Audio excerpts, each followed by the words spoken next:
ہر اجتماع میں کربلا کا ذکر ہو رہا ہے اور یہ صبح قیامت تک ہوتا رہے گا، اور دونوں فریق کر رہے، جنہوں نے قتل کیا وہ بھی حسین کا ذکر کر رہے ہیں اور جو مقتول کے ساتھی ہیں وہ بھی ذکر کر رہے ہیں۔ کیوں جی؟ مجھے اور آپ کو پہچاننا ہے کہ ان میں اہل بیت کا محب کون ہے اور دھوکے باز کون ہے، جس نے خط لکھ لکھ کے آپ کو بلایا اور 18,000 یا بعد نے 40,000 حضرت مسلم بن عقیل کی بیعت کی، اور ابن زیاد کے ایک دھمکی سے وہ سارے امام حسین کا ساتھ چھوڑ کے یزید کے ساتھ چلے گئے۔ یہ سارے مفتیان کرام، مفتی افتخار صاحب ماشاءاللہ، مفتی غلام یاسین صاحب اور بہت سارے بزرگ بھی خطاب فرما رہے تھے، سب بیٹھے ہوئے۔ جو خطوں کے ڈھیر تھے نا، ڈھیر، ان میں ان خط لکھنے والوں نے لکھا تھا کہ ہم شیعان علی ہیں، ہم آپ کے والد صاحب کے بھی بڑے محب تھے، آپ سے بھی بڑی محبت کرتے ہیں، آپ یہاں تشریف لائیں، نقشہ بدل جائے گا۔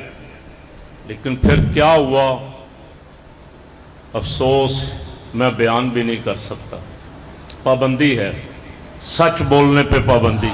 ڈرے نہ، آپ نہ ڈریں۔ میں پیر حضرت اپنے حضرت کے سامنے، صاحبزادہ نیس المجتبیٰ کے سامنے یہ تقریریں کر کر کے مجھے اللہ نے یہ جرت دی کہ میں آج اس دور کے یزید کو بھی للکارتا ہوں۔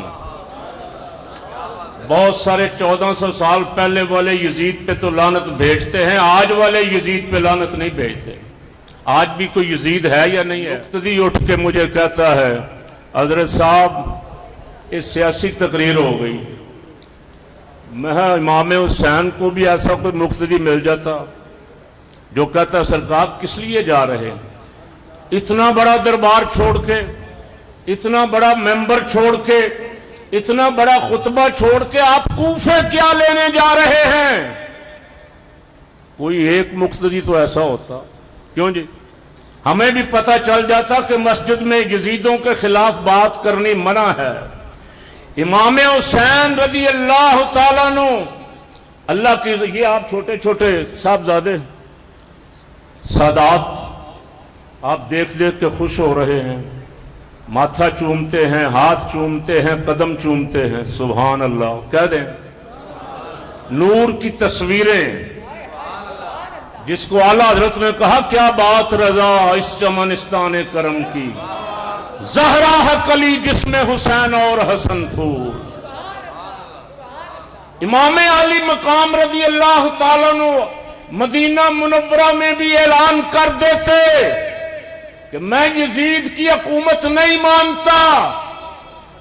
مکہ پاک میں آپ آ کے اعلان فرما دیتے، سارا مکہ آپ کے ساتھ کھڑا ہو جاتا، سارا مدینہ آپ کے ساتھ کھڑا ہو جاتا۔ بعض آج یہ کہتے ہیں جی امام حسین کے ساتھ صحابی کیوں نہیں گئے؟ تو کسی کتاب سے نکال کے مجھے دکھاؤ کہ آپ نے صحابیوں کو کہا چلنا ہے ابھی لڑنے کے لیے، جنگ کرنے کے لیے چلنا ہے؟ وہ تو بلائے گئے تھے، خط لکھ لکھ کے بلایا تھا، خاندان کے چند افراد ساتھ لیے۔ کتنے تھے؟ بعض نے لکھا 18 تھے، بعض نے لکھا 19 تھے، اور بعض نے لکھا 21 تھے۔ باقی 72 کون تھے؟ وہ صحابی تھے اور صحابہ کی اولادیں تھیں۔ اگر آپ اعلان کرتے کہ میں یزید سے لڑنے جا رہا ہوں، بغاوت کا اعلان کرنے جا رہا ہوں، اس کی حکومت کو چیلنج کرنے جا رہا ہوں، تو اللہ کی قسم مدینہ منورہ اور مکہ مکرمہ کا کوئی بچہ بھی گھر نہ رہتا۔ اس لیے کہ مدینہ اور مکہ والے سارے سنی تھے۔ کیا تھے؟ اونچی کہیں ذرا یار۔ اور وہ جو تھے جنہوں نے بلایا تھا کوفے والے، مفتی صاحبان بیٹھے ہوئے، ان سے پوچھ لیں، لکھا ہوا ہم شیعان علی ہیں، ہم نے آپ کے والد صاحب کی بھی بڑی خدمت کی۔ صحابہ اکرام نے گھوڑے کی لگامیں پکڑ لی، اے رسول اللہ کے بیٹے، اے حضور کے نور نظر، اے نور عین، ہم منت کرتے ہیں آپ کوفے نہ جائیں، کوفی لا یوفی ہیں، کوفی دھوکے باز ہیں. انہوں نے آپ کے والد ماجد مولا کائنات علی المرتضی شیر خدا مشکل کشا سے بھی دھوکہ کیا. کیوں جی؟ ادھر میری طرف توجہ کریں، سن رہے ہیں کہ نہیں؟ انہوں نے آپ کے والد ماجد سے بھی دھوکہ کیا، آپ سے بھی دھوکہ کریں گے. آپ نے حضرت مسلم بن عقیل کو بھیجا، آپ کے چچا زاد بھائی ہیں، فرمایا جاؤ ذرا حالات کی خبر لو. اللہ اکبر. کسی صحابی کو بھی بھیج سکتے تھے، کسی صحابی کو نہیں بھیجا، مسلم بن عقیل کو بھیجا. اگر کوئی صحابی گیا ہوتا اور جا کے وہی خط لکھتا جو مسلم بن عقیل نے لکھا ہے، کیوں جی؟ تو قیامت تک لوگ صحابہ کرام پہ بھونکتے. صحابہ کی عظمت کی حفاظت کے لیے امام حسین نے اپنے چچا زاد بھائی کو بھیجا. انہوں نے خط لکھا کہ حضور حالات بڑے سازگار، آپ تشریف لائیں. پہلی رات ہی ہزاروں کی تعداد میں لوگوں نے بیعت کر لی، آپ کا انتظار ہو رہا.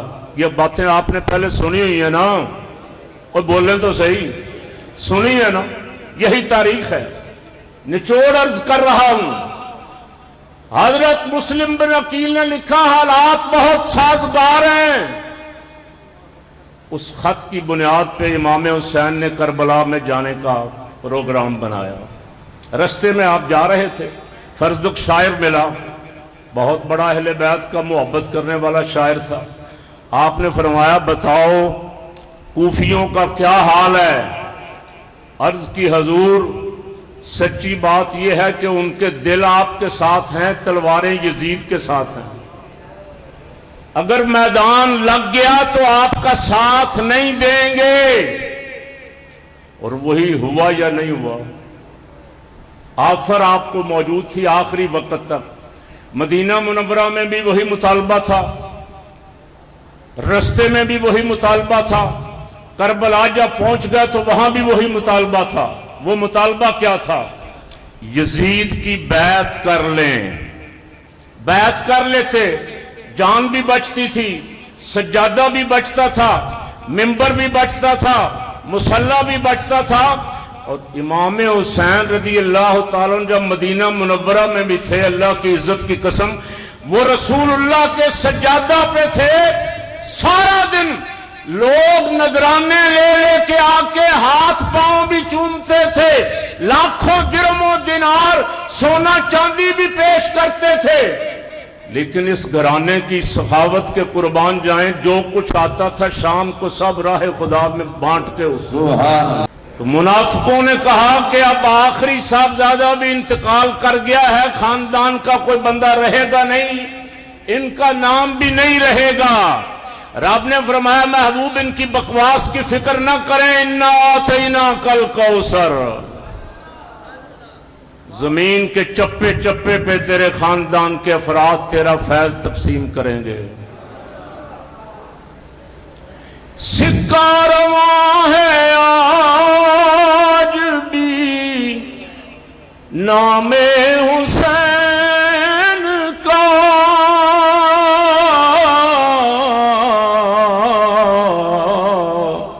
ہے آج بھی دلوں پہ حکومت حسین کی، ہے آج بھی دلوں پہ. پڑھ لیں. ہے آج بھی دلوں پہ حکومت حسین کی. بادشاہ بھی یہاں دھکے کھاتے پھرتے، 4 سٹار بھی، 5 سٹار بھی، پرائم منسٹر بھی، پریزیڈنٹ بھی. اگر آپ میں سے کبھی کسی نے ان کی ان بچوں جیسی عزت دیکھی ہے تو مجھے بتا دیں. کیوں جی؟ اس کو ذرا آہستہ رکھیں بھائی صاحب، آہستہ رکھیں، آواز سمجھ والی آ رہا ہے، اس کی گونج بند کریں. بادشاہ پھرتے ہیں، خار ہوتے پھرتے، اور تخت سے اتر جائیں تو اگلے دن جیل میں ہوتے. کیوں جی؟ یہاں دنیاوی بادشاہی تو کوئی نہیں ہے، لیکن اللہ نے دلوں کی حکومت عطا فرمائی. امام علی مقام رضی اللہ تعالیٰ عنہ کربلا کیوں گئے؟ بس یہ فکر اور غور کرنے والی بات. آج اگر ہم امام حسین کے نظریے پہ ہیں، آج اگر امام علی مقام کے جانے کو حق مانتے ہیں، تو پھر اس دور کے یزید کو ہمیں للکارنا ہوگا. اور میری ایک نہیں، بہت ساری تقریریں یوٹیوب پہ پڑھی. میں نے ایک دن نام لے کے ایک صاحب کو کہا تھا، ظالموں، ظلم کا انجام برا ہوتا ہے. مخلوق خدا پہ ظلم نہ کرو، لوگوں کو ناحق جیلوں میں مت ڈالو، لوگوں کی ناحق گرفتاریاں نہ کرو، یہ یزید کے کام ہیں. امام علی مقام نے تو دشمنوں کو بھی معاف کیا.